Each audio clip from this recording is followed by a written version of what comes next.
Welcome back mga katambalan, mga hot topic and issue pag-usapan natin. Update po tayo kay Catherine Bernardo kung saan nga po itong sikat.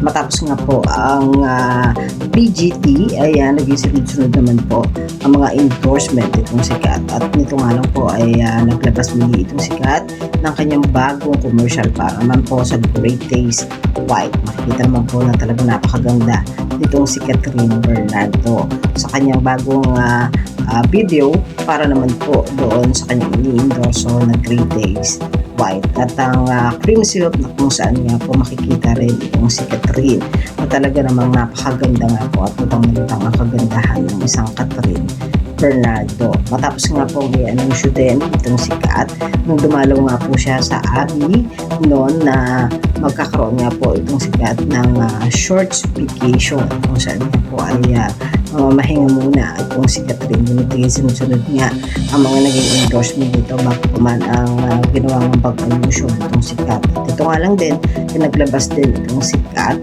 ng KFC na kung saan nga po ay pinimake upan itong si Catherine habang kumakain nga po ng napakasarap na KFC na isa rin brand ambassador ng naturang fast food at talaga namang super blessed nga itong sikat sa dami ng mga endorsement na nakapila sa kanya. Yan po yung mga update natin ngayon kay Catherine. Kayo mga katambalan, ano ang masasabi mo? Comment lang sa comment section pag-usapan natin. Yan ang mga hot topic and issue dito lang sa Tambalang Chiki.